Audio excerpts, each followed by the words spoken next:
Islamic scholar Mufti Muhammad Yusuf Taibi Hafizahullah Ta'ala, Fazil Madina University.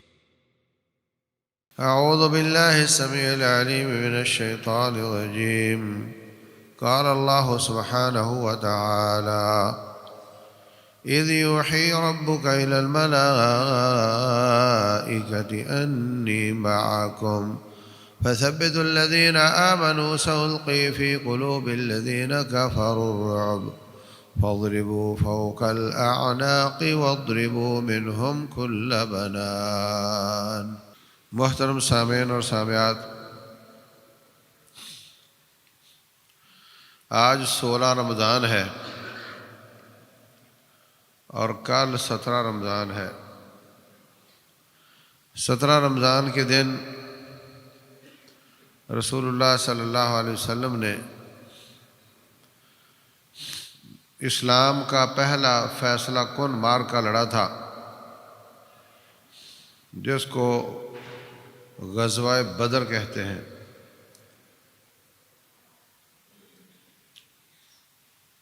یہ بڑا عجیب و غریب معرکہ تھا۔ اس کو پڑھنے کے بہت زاویے ہیں جن سے اس کو دیکھنے کی ضرورت ہے۔ مکے والوں کا تجارتی قافلہ شام جاتا ہے اور سمندر کے کنارے کنارے راستے میں ایک بدر کا میدان ہے، جہاں وہ روٹین میں قافلے رکتے ہیں، پڑاؤ ڈالتے ہیں آرام کرنے کے لیے۔ توقع یہی تھی کہ یہاں آ کر وہ قافلہ رکے گا۔ 1 کلومیٹر بائی 800 میٹر، 800 ضرب 1000، تقریباً اتنا ایک میدان ہے اور چاروں طرف اس کے پہاڑ ہیں۔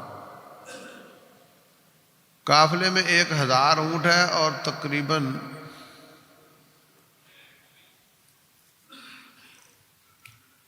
63 کلو سونے کے برابر اس میں سامان ہے۔ اتنا سامان ہے اس میں، کل مال تقریباً مکے والوں نے اپنا نکال کر بھیج دیا ہے۔ اگر یہ مسلمانوں کے ہاتھ لگ جاتا ہے تو مسلمان آئندہ اچھی پوزیشن میں آ جاتے ہیں، اور اگر یہ کافروں کے پاس چلا جاتا ہے تو وہ اسی مال کے بل بوتے آئندہ مسلمانوں کو بہت پریشان کریں گے۔ تو آپ نے اس پر حملے کا پروگرام بنایا، کوئی لمبی چوڑی کمپین نہیں چلائی، جو جانا چاہتا چلا جائے۔ تقریباً 86 مہاجرین اور باقی انصار، کل ملا کر 313 لوگ تھے۔ صرف 2 گھوڑے تھے اور 100 کے قریب اونٹ تھے، جس پر یہ لوگ باری باری سوار ہوتے تھے۔ ہر شخص سوار ہوتا تو پھر اور دوسرا سوار ہوتا، پھر تیسرا، تو یہ 2 جو تھے ان کو پیدل چلنا پڑتا۔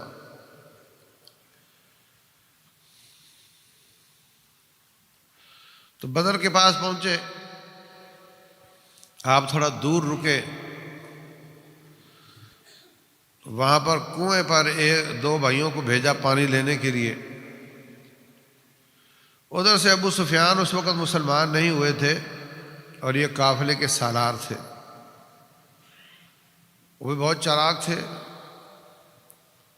ان کو خطرہ تھا کہ راستے میں جہاں پر ہم پر کوئی خطرہ ہو سکتا ہے وہ بدر ہے۔ قافلے سے آگے چلتا چلتا خود آتا ہے اور آ کر کے وہاں کے لوگوں سے پوچھتا ہے، یہاں کوئی اجنبی موومنٹ دیکھی ہے؟ کہا اجنبی موومنٹ صرف 2 لوگ آئے تھے، وہاں سے پانی بھر کر چلے گئے ہیں۔ جا کر دیکھا تو اونٹوں کی مینگڑیاں توڑ کر دیکھی تو کھجور نکلی۔ کہتا یہ مدینے والوں کے اونٹ ہیں، یہ مدینے والوں کے اونٹ ہیں۔ ابھی قافلہ اس کو بہت پیچھے ہے۔ فوری طور پر مکے پیغام بھیج دیا کہ قافلہ خطرے میں ہے، جلدی آؤ۔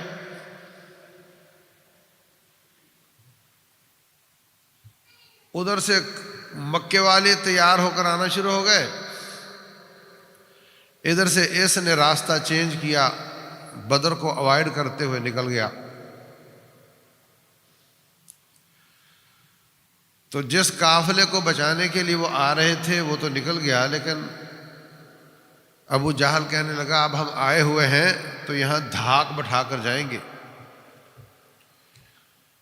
ہم واپس نہیں جائیں گے، وہاں رکیں گے، وہاں پر قیام کریں گے، وہاں پر شراب پئیں گے، اونٹنیاں ذبح کریں گے، لونڈیوں کو نچائیں گے، اور علاقے میں ہمارا رعب پھیل جائے گا۔ اور ساتھ ساتھ نبی صلی اللہ علیہ وسلم کو بھی پیغام دے دیا کہ اب جانا نہیں ہے۔ اللہ اکبر۔ رسول اللہ صلی اللہ علیہ وسلم تو ویسے کمزور تھے، تعداد بھی کم تھی، تلواریں بھی کم تھیں، گھوڑے بھی کم تھے، اونٹ بھی کم تھے، اور جتنی تیاری وہ کر سکتے تھے وہ بھی نہیں کی تھی۔ کتنے لوگ مدینہ میں موجود تھے، وہ آ سکتے تھے، خیال تو یہ تھا کہ یہ 313 اور وہ 40 لوگ ہیں صرف، اب وہ 1000 ہو گئے اور یہ پھر 313۔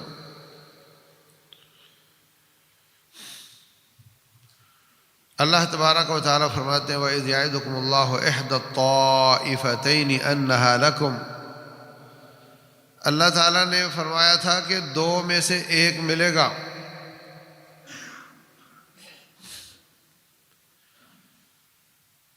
وَتَوَدُّونَ أَنَّ غَيْرَ ذَاتِ الشَّوْكَةِ تَكُونُ لَكُمْ، اور تم چاہتے تھے کہ جس میں کانٹے کم ہیں وہ مل جائے۔ کانٹے کم کس میں تھے؟ 40 لوگوں کا مقابلہ اور مال ڈھیر سارا، اور دوسرا 1000 سے مقابلہ سخت، اور ان کے پاس تجارتی مال نہیں ہے۔ اللہ فرماتے ہیں ہم نے کہا تھا دو میں سے ایک ملے گا، تم چاہتے تھے ہلکا ملے، جس میں مشکلات کم ہیں وہ مل جائے۔ وَتَوَدُّونَ أَنَّ غَيْرَ ذَاتِ الشَّوْكَةِ تَكُونُ لَكُمْ، اور اللہ چاہتا تھا کہ آج حق کو حق ثابت کر دے اور کافروں کی جڑ کاٹ دے۔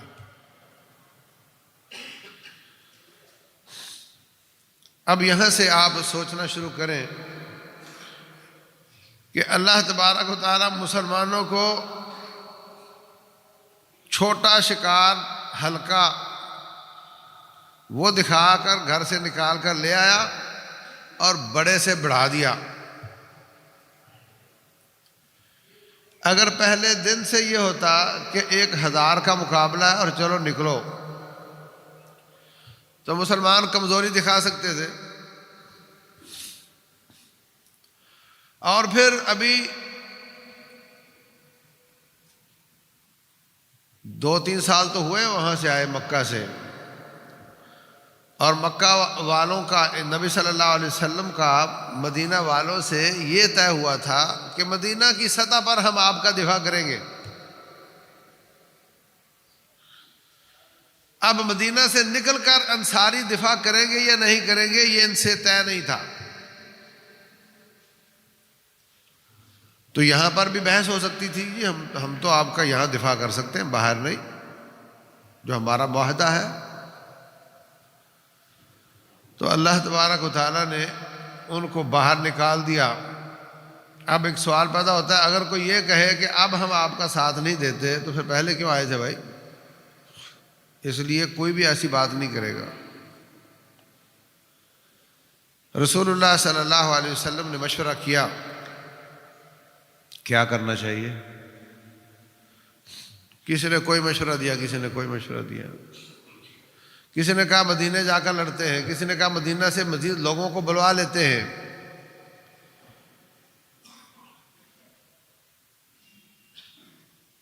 اور آپ نے یہ فیصلہ فرمایا کہ نہیں، جیسے کیسے بھی ہیں یہاں لڑنا ہے۔ بتاؤ کیا رائے ہے تمہاری؟ انصاری مہاجر اٹھ کر کہہ رہے ہیں جی ہم آپ کے ساتھ دیں گے، دائیں لڑیں گے، بائیں لڑیں گے، جانیں لٹا دیں گے۔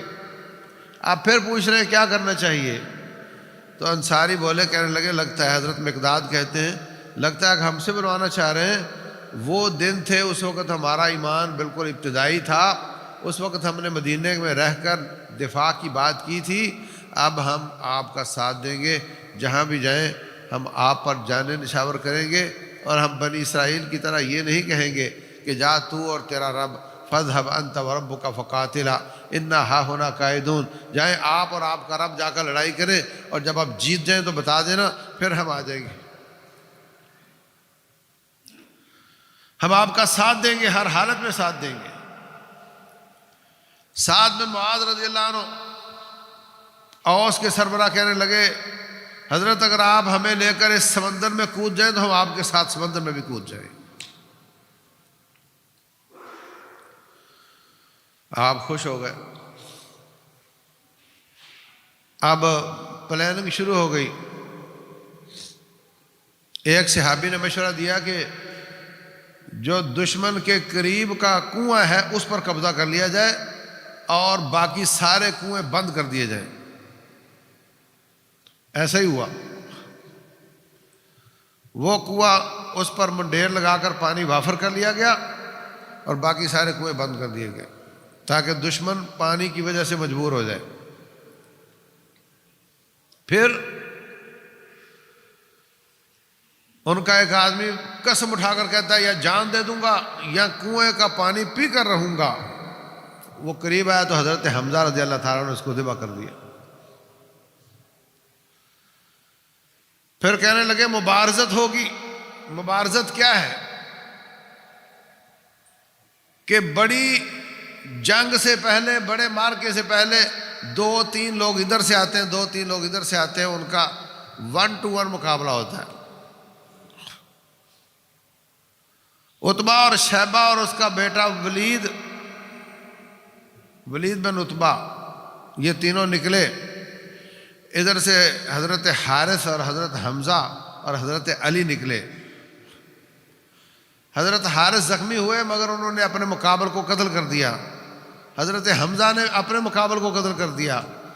حضرت علی کا مقابل والا دونوں نے ایک وار کیا، دونوں زخمی ہوئے اور یہ دونوں فارغ ہو گئے۔ انہوں نے پھر ان کا تعاون کیا اور ولید کو بھی ذبح کر دیا۔ یہی بڑے بڑے بدماش تھے۔ اور رسول اللہ صلی اللہ علیہ وسلم نے جو پچھلی رات تھی وہ رو رو کر گزاری تھی۔ یا اللہ تیرا وعدہ، تیری مدد کا وعدہ، ان تقتل هذه العصابة لن تعبد، اگر آج یہ مٹھی بھر قتل ہو گئے پھر تیری عبادت نہیں ہوگی۔ آپ ہچکیاں لے لے کر رو رو کر دعائیں کر رہے ہیں، حتیٰ کہ آپ کے کندھے سے چادر گر گئی۔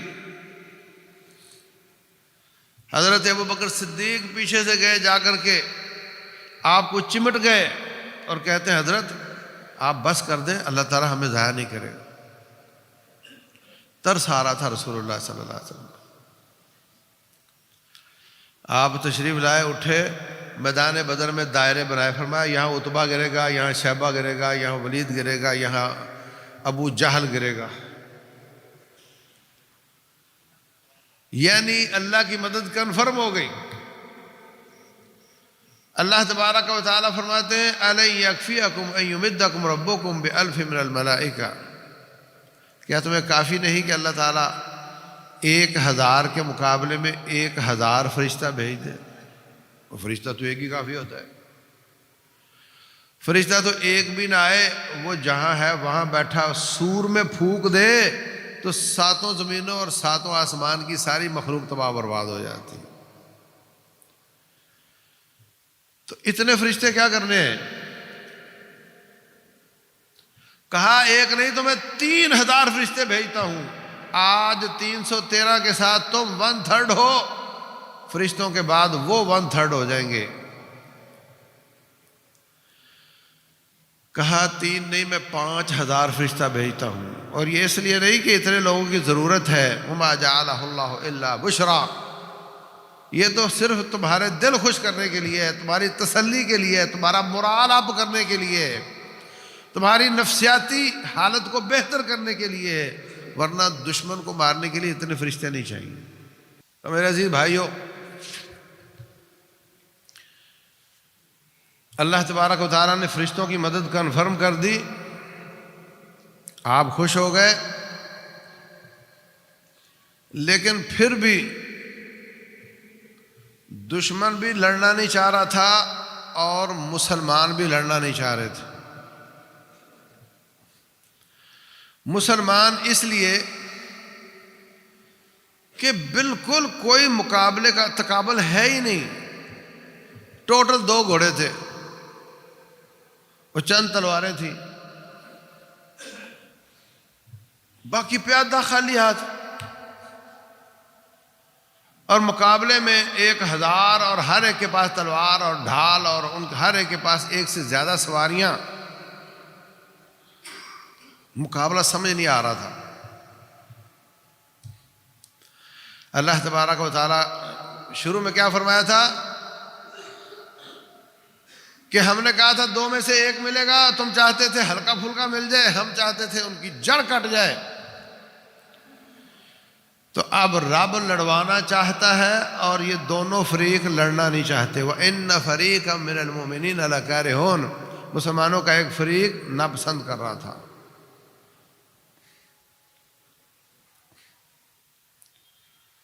اور دشمن تو کافر بزدل ہوتا ہے، وہ تو کر ہی رہا تھا۔ اللہ فرماتے ہیں اِذْ يُرِيكَهُمُ اللَّهُ فِي مَنَامِكَ قَلِيلًا، اللہ تعالیٰ نے آپ کو خواب میں دشمن تھوڑا کر کے دکھایا، تھے 1000، 500-600 نظر آئے۔ اور اِذْ يُرِيكُمُوهُمْ اِذْ الْتَقَيْتُمْ فِي أَعْيُنِكُمْ قَلِيلًا وَيُقَلِّلُكُمْ فِي أَعْيُنِهِمْ، مسلمانوں کی نظروں پر رب نے اثر انداز ہو کر ان کو دشمن تھوڑا کر کے دکھایا، اور دشمن کو مسلمان تھوڑے کر کے دکھائے۔ لِيَقْضِيَ اللَّهُ أَمْرًا كَانَ مَفْعُولًا، تاکہ جو اللہ کا فیصلہ ہے وہ ہو جائے۔ اب وہ تھے 11,000، یہ ان کو نظر آتے تھے 500-600، یہ تھے 313، ان کو نظر آتے تھے 100-150۔ تو وہ سوچنے لگے ہم 1000 اور وہ 100-200 ہیں تو کیا کچا کھا جائیں گے ان کو۔ یہ کہتے تھے کہ ہم 313 ہیں تو وہ 500-600، تو کیا ہوا، 1 کا مقابلہ 2 سے ہے نا، تو کیا فرق پڑتا ہے۔ اس طریقے سے اللہ تبارک و تعالیٰ نے دونوں کو لڑنے پر آمادہ کیا۔ اس کا مطلب اللہ تعالیٰ جہاد چاہتا ہے، کیونکہ اللہ کافروں کو ختم تو کرنا چاہتا ہے مگر خود نہیں کرے گا، یہ اس کی حکمت کے خلاف ہے، مسلمانوں سے کروائے گا اگر وہ میدان میں کھڑے رہے۔ اب دونوں طرف صفیں بن گئی، مبارزت ہو گئی، ان کے 3 پہلے ہی قتل ہو گئے۔ اب حضرت عبد الرحمن بن عوف رضی اللہ تعالیٰ عنہ، آپ نے 3-3 کے جوڑے بنا دیے تھے، 3-3 کے ٹولیاں بنا دی تھی۔ تو حضرت عبد الرحمن کہتے ہیں میرے دائیں بائیں جو 2 بچے تھے نا، وہ کچی عمر کے تھے، تو میرے دل میں آئی کاش جوان لڑکے ہوتے تو آج لڑنے کا مزہ آتا۔ تیر تھے صحابہ کرام کے پاس، آپ نے اسٹریٹجی بیان کی جب تک دشمن قریب نہ آئے اس وقت تک تیر نہ چلاؤ اور تیر بچا کر رکھو، صحیح بخاری میں۔ اتنے میں دائیں طرف والا پوچھتا ہے چاچا چاچا یہ بتاؤ ان میں ابو جہل کون سا ہے؟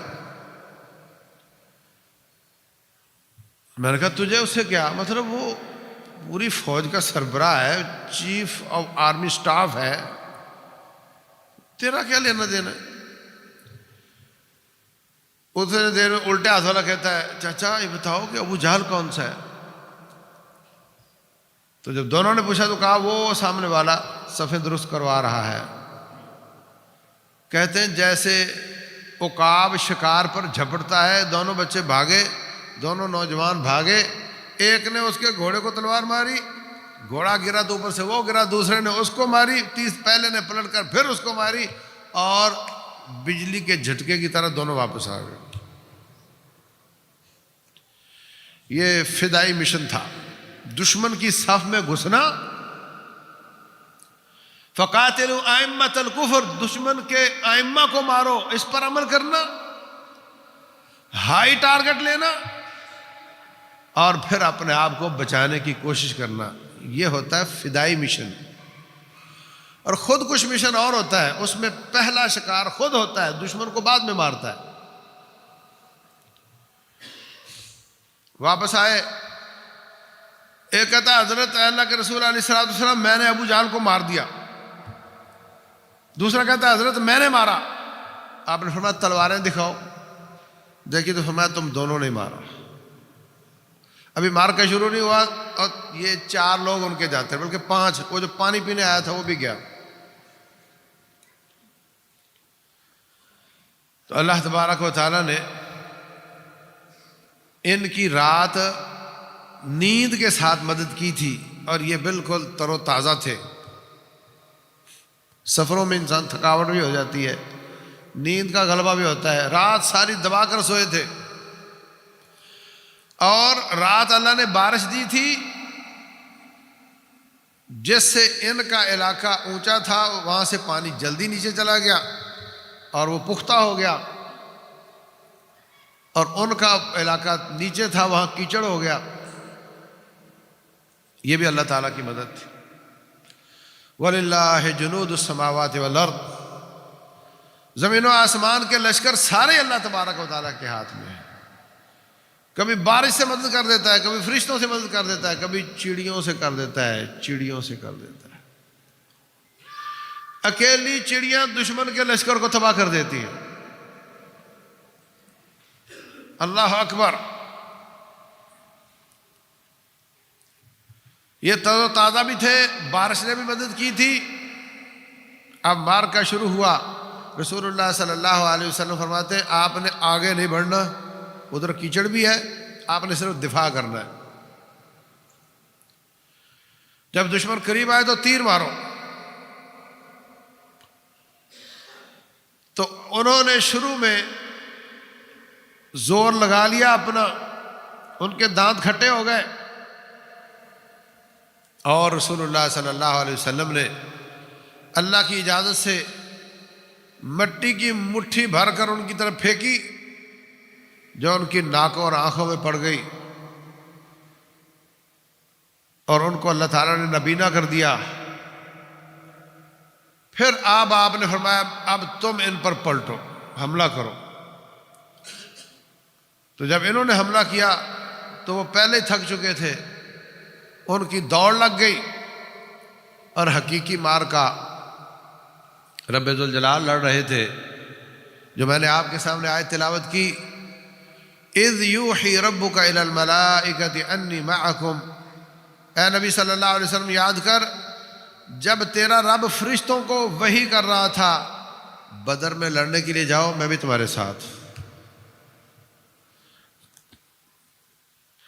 لڑنے کے لیے جاؤ، میں بھی تمہارے ساتھ ہوں۔ یا اللہ کیا ترتیب ہے؟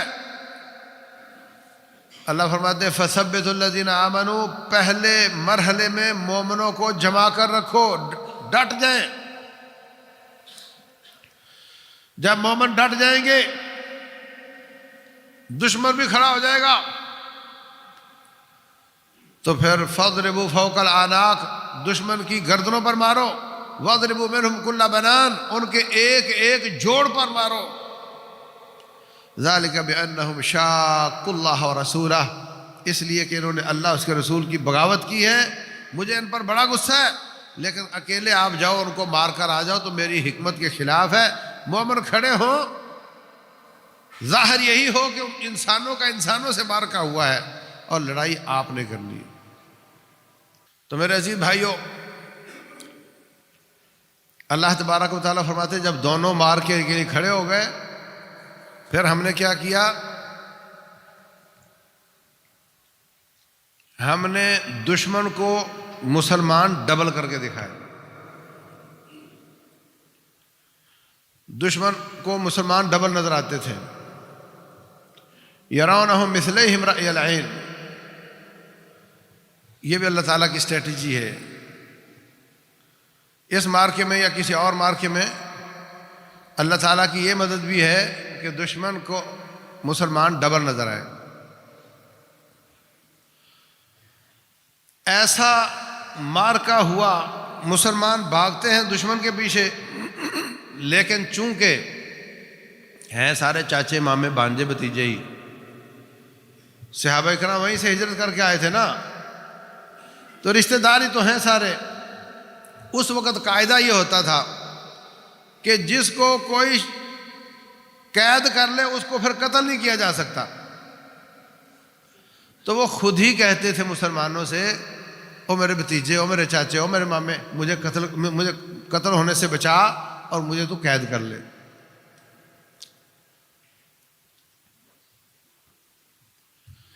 اللہ اکبر. یہ جو بلال رضی اللہ تعالیٰ عنہ کا مالک ہوتا تھا جاہلیت کے دور میں، امیہ، اس نے کسی کو کہا مجھے پکڑ لو تاکہ مجھے کوئی قتل نہ کر دے. حضرت بلال نے دیکھ لیا، کہنے لگے امیہ یا آج تو رہے گا یا میں رہوں گا. وہ کہہ رہا ہوں میں نے اس کو پکڑ لیا ہے. کہتا ہے پکڑ لیا ہے، یہ تو ظالم ہے. انہوں نے لوگوں کے بیچ میں سے تلوار گھسا کر کے اس کے سینے میں اتار دی. امیہ بھی ڈھیر ہو گیا. حضرت عمر بن خطاب رضی اللہ تعالیٰ نے اپنے ماموں کو قتل کیا. حضرت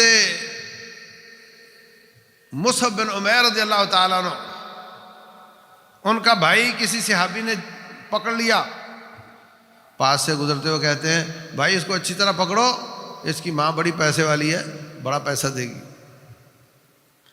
اس نے آواز پہچانتے ہوئے دیکھا یہ تو میرا حقیقی بھائی بول رہا ہے. کہنے لگا بھائی کوئی اور ایسی بات کرتا، تو میرا بھائی ہے. کہا بالکل خاموش ہو جا، یہ تجھے باندھنے ہیں، یہ میرے بھائی ہیں، تیرے ساتھ میرا کوئی تعلق نہیں.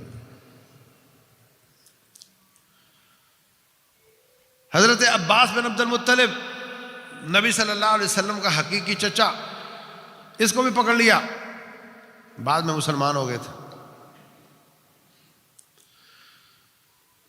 تو جس نے پکڑا وہ لے کر آیا، حضرت میں نے اس کو پکڑا ہے.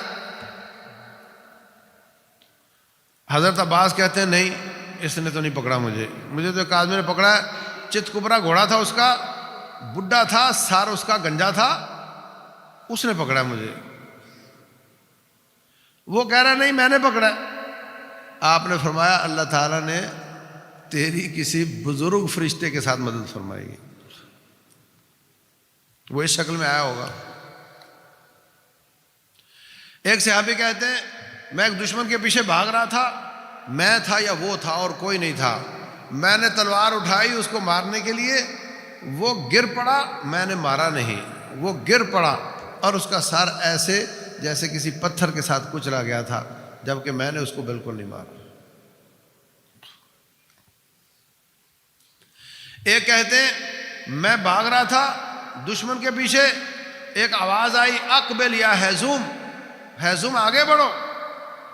پھر میں نے اس کو نہیں مارا، پتہ نہیں کیسے وہ خود ہی مر گیا.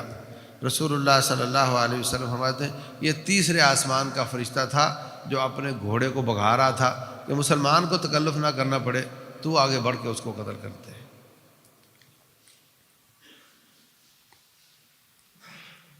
اس طریقے سے اللہ تبارک و تعالیٰ نے فرشتوں کے ذریعے جنگ لڑی. اللہ فرماتے ہیں وَمَا رَمَيْتَ إِذْ رَمَيْتَ وَلَكِنَّ اللَّهَ رَمَى. آپ نے جب مارا آپ نے نہیں مارا، اللہ نے مارا. یہاں سے بعض لوگ یہ نکالنا چاہتے ہیں پھر رب رسول ایک ہی ہوئے نا، نعوذ باللہ. تو جو اللہ تبارک و تعالیٰ فرماتے ہیں فَلَمْ تَقْتُلُوهُمْ وَلَكِنَّ اللَّهَ قَتَلَهُمْ، تم نے ان کو قتل نہیں کیا، ان کو اللہ نے قتل کیا. تو پھر سارے صحابہ نعوذ باللہ رب ہوئے. ایسے غلط عقیدے کے لیے سہارے تلاش کرتے ہیں. اللہ تبارک و تعالیٰ فرما رہے ہیں کہ حقیقی قوت ہماری تھی، مارکا ہم نے لڑا. تو جب سب کو اکٹھا کرنے لگے تو کہا ابو جہل کی لاش نظر نہیں آ رہی. عبداللہ بن مسعود تلوار لے کر نکلے، دیکھا تو ایک جگہ پہ دھوپ کی وجہ سے شکل اس کی بگڑی ہوئی تھی، آخری سانس لے رہا تھا. سینے پہ بیٹھ گئے حضرت عبداللہ بن مسعود، کمزور سے ہوتے تھے. ایک دن درخت پہ چڑھے، ہوا تیز چلی تو ان کی پنڈلیاں کانپنے لگ گئیں. صحابہ کرام ہنسنے لگ گئے.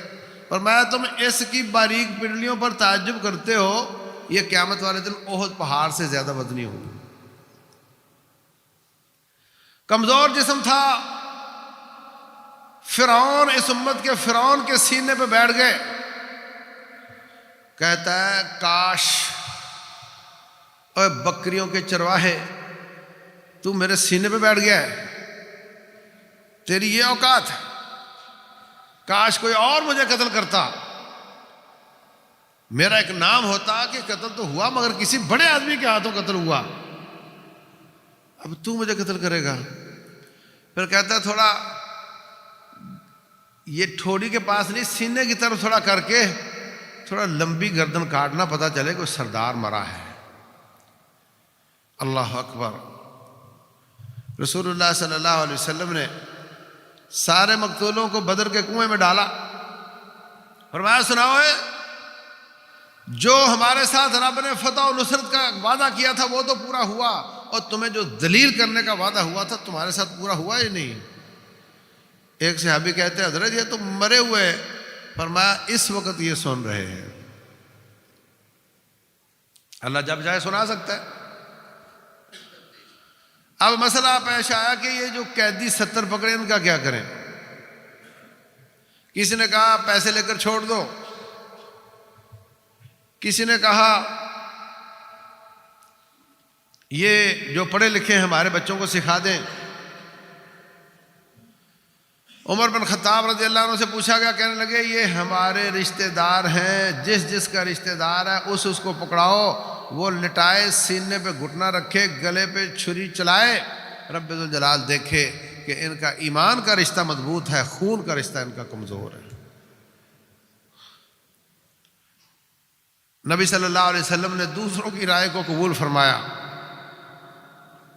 اور ان کو فدیہ لے کر چھوڑنے کی اجازت دے دی. اللہ تبارک و تعالیٰ کا عذاب قریب آ گیا، آسمان سے وحی آ گئی. ما کان لنبی ان یکون لہ اسری حتی یثخن فی الارض. کسی نبی کے لیے لائق نہیں کہ اس کے قیدی ہوں یہاں تک کہ وہ گلے کاٹے. اللہ سورہ محمد میں فرماتے ہیں صلی اللہ علیہ وسلم،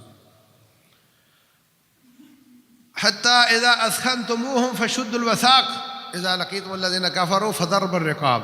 کافروں کو ملو تو گردنیں کاٹو، جب خوب کاٹ چکو تو پکڑنا شروع کرو. فَإِمَّا مَنًّا بَعْدُ وَإِمَّا فِدَاءً. پھر چاہو تو احسان کر کے چھوڑ دو، چاہے تو فدیہ لے کر چھوڑ دو. یہ کون کہتا ہے؟ اللہ کہتا ہے. اور یہاں پر بھی مسلمانوں نے ان کو پکڑا، اب کسی کو احسان کر کے چھوڑا، کسی کو فدیہ لے کر چھوڑا، قرآن پر عمل کیا تو اللہ تعالیٰ نے یہ ڈانٹ کیوں پلا دی؟ کسی نبی کے لیے لائق نہیں کہ اس کے قیدی ہوں یہاں تک کہ گلے نہ کاٹے. تم دنیا کا مال چاہتے ہو، اللہ آخرت چاہتا ہے. اگر اللہ نے پہلے سے تمہیں عذاب نہ دینے کا فیصلہ نہ کیا ہوتا تو آج بدر کے قیدی چھوڑنے کی وجہ سے اللہ کا عذاب آ جاتا. رسول اللہ صلی اللہ علیہ وسلم رو رہے ہیں. عمر بن خطاب پوچھتے ہیں حضرت کس بات پر رو رہے؟ فرمایا عمر میں نے بدر کے اس باغ کی دیوار تک رب کے عذاب کو آتے ہوئے دیکھا ہے، اگر آگے بڑھ جاتا تو کوئی نہ بچ سکتا. وجہ کیا ہے؟ اللہ فرماتے تم نے قیدی کیوں چھوڑے؟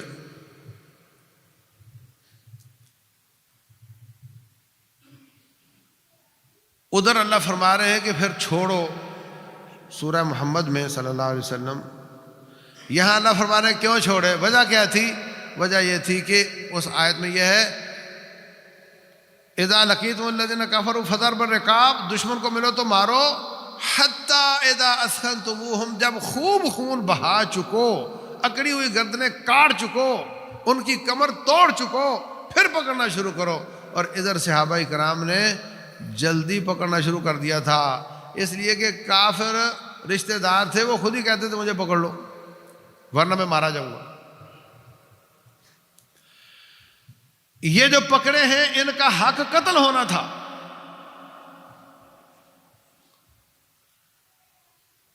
اگر یہ پکڑے گئے ان کا حق تھا یہ قتل ہو جاتے، اگر قتل نہیں ہوئے تو اب قتل کر دو ان کو، انہیں سمجھے، اس وقت نہیں ہوئے تو اب کر دو، اب بھی نہیں کرو گے، یعنی تم نے ان کو پکڑنے میں جلدی کی ہے، ابھی پکڑ دکڑ شروع نہیں ہونی چاہیے تھی جب تک ان کی کمر نہ ٹوٹ جاتی، پکڑ دکڑ میں جلدی کی ہے تو پھر پکڑنے کے بعد قتل کر دیتے، اس لیے اللہ تعالیٰ نے یہ بات کی۔ رسول اللہ صلی اللہ علیہ وسلم فرماتے ہیں پھر میرے رب کے ساتھ مذاکرات ہوئے، اللہ تبارک و تعالیٰ نے فرمایا اگر یہ بدر کے قیدی چھوڑے تو اگلے سال تمہارے اتنی تعداد میں شہید ہوں گے، اور اگر اگلے سال 70 بندے بچانا چاہتے ہو تو پھر ان کو قتل کرو۔ رسول اللہ صلی اللہ علیہ وسلم لوگوں کے ایمان پر حریص ہیں، حریص علیکم بالمؤمنین رؤوف الرحیم، آپ چاہتے ہیں ہر شخص مسلمان ہو جائے۔ فرمایا یا اللہ مجھے یہ سودا قبول ہے کہ آج میں 70 چھوڑوں گا، ان کے مقابلے میں 70 شہید ہوں گے، وہ شہید بھی جنتوں میں جائیں گے، اور یہ جو چھوڑے ہیں ان میں سے بھی کافی سارے میرے ساتھ مل کر جنتوں میں جائیں گے۔ آج ان کو کفر پر مار دیا تو یہ جہنم میں جائیں گے، 70 شہید کروا کر ان کو موقع دے دیا تو ان میں سے کتنے جنت میں جائیں گے۔ ان میں آپ کا داماد ابو العاص تھا، آپ کی بیٹی زینب کا شوہر، وہ ہار لے کر آیا فدیے کے لیے، اور کون سا ہار؟ اور میرے عزیز بھائیوں، یہ ہار حضرت خدیجہ رضی اللہ تعالیٰ نے اپنی بیٹی زینب کو دیا تھا، اور وہ بیٹی نے اپنے شوہر کو چھڑوانے کے لیے بھیجا تھا۔ بیٹی مسلمان ہو چکی تھی مکہ میں، شوہر بدر میں لڑنے کے لیے آیا تھا،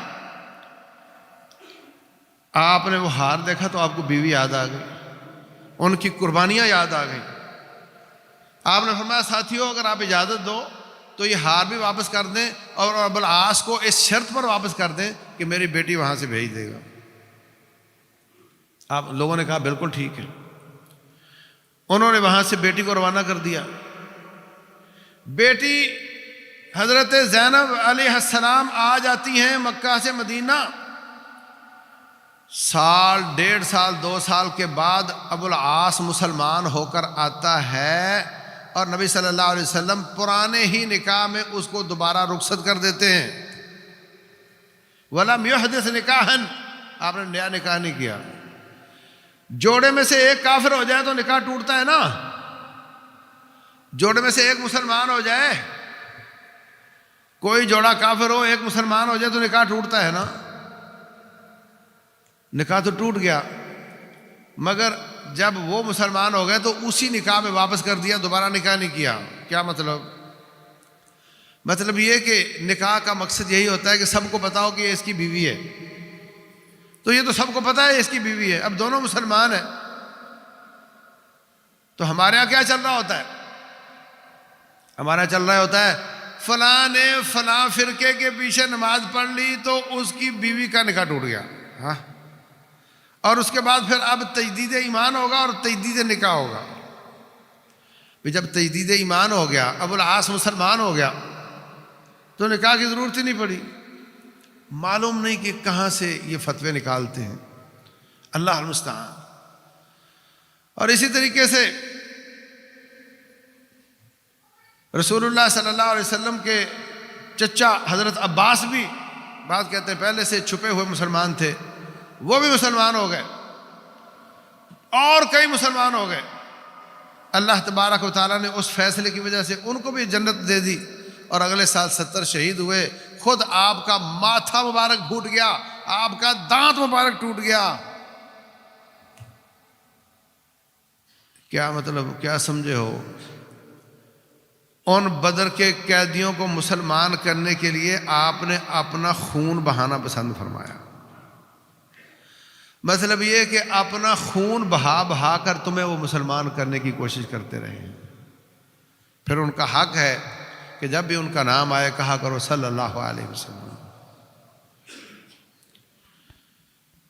تو اس طریقے سے میں کبھی حیران ہوتا ہوں کہ 313 نہتے 1000 سے بھڑ گئے اور جیت بھی گئے اللہ کے فضل سے۔ ان کا تو انعام بنتا ہے، ان کے تو اگلے پچھلے گناہ اللہ نے معاف کر دیے، لیکن وہ قیدی چھوڑنے پر اللہ تعالیٰ نے پکڑ کر لی، قیدی چھوڑنے پر پکڑ کر لی۔ احد میں پاک باز صحابہ کرام ہیں، ہر بات نبی صلی اللہ علیہ وسلم کی مانتے ہیں، ایک بات نہیں مانی چند ساتھیوں نے کہ وہ پہاڑی کا چھوڑ دی وقت سے پہلے، تو اللہ تعالیٰ نے سزا سنا دی۔ سب مارکوں میں جاتے ہیں، تبوک میں کے مارکے میں 3 لوگ نہیں گئے، اللہ تعالیٰ نے ان کو سزا سنا دی۔ اب اپنے آپ کو دیکھو، ہم کیا کرتے ہیں؟ سب مارکوں میں جائیں، ایک میں نہ جائیں تو اللہ سزا دے۔ 313,000 سے بھڑ جائیں، اتنا بڑا مارکا جیتا ہے، اور ایک غلطی ہوئی تو اللہ سزا سنا دے۔ ساری باتیں مانے اور چوٹی کو چھوڑ دینے والی غلطی ہو گئی تو اللہ سزا دے دے۔ ساری باتیں مانے اور ایک غلطی پر سزا دے دے، اور ہم زیادہ نہ مانے تو ہماری سزا کیا بنتی ہے؟ یہ ذرا غور کریں آپ۔ تو میرے عزیز بھائیوں، یہ ایسا مارکا تھا جس کے بعد نفاق پیدا ہوا۔ پہلے جو اکڑتے تھے، دندناتے تھے کافر، اس کی وجہ سے وہ دباؤ میں آئے اور کلمہ پڑھ کے منافق بن گئے کہ اب کلمہ پڑھے بغیر گزارا نہیں، مسلمان تو بہت مارتے ہیں۔ اور اس مارکے کے بعد لوگوں کے حساب کتاب بدل گئے، مسلمان ایک بہت بڑی پارٹی بن کر سامنے آ گئے۔ آج بھی پوری دنیا کے مسائل کا حل یہی ہے، آج بھی یہی حال ہے۔ جتنے بھی ممالک مسلمانوں کے ہیں، وہ اگر آج تلوار اٹھا کر اپنی عوام کو اپنے ساتھ تیار کر لیں، کوئی دنیا کا دشمن ان کا مقابلہ کرنے کے لیے تیار نہیں ہے۔ ہمارے پڑوس میں افغانی ہیں، لڑنا آتا ہے تو ان کو کوئی مار نہیں سکتا، اور جن کو مرنا نہیں آتا وہ روزانہ مرتے۔ ان کی کوشش ہے کہ ذرا سی روشنی نظر آئے، ذرا سی کوئی چنگاڑی نظر آئے جہاد کی، فوراً دباؤ ڈالو، ان پر انٹرنیشنل پابندیاں لگاؤ، ان کو جیلوں میں ڈالو، یہ کہیں نہ کھڑے ہو جائیں، کیونکہ یہ ہماری موت ہے۔ فارمل فوجوں سے وہ اس لیے نہیں ڈرتے کہ ان کے مقابلے کے لیے ان کے پاس بڑے انتظامات ہیں۔ اور جو اسلام نے شروع کیا تھا فارمل فوج، تو حضرت عمر بن خطاب کے زمانے میں بنی تھی رضی اللہ عنہ۔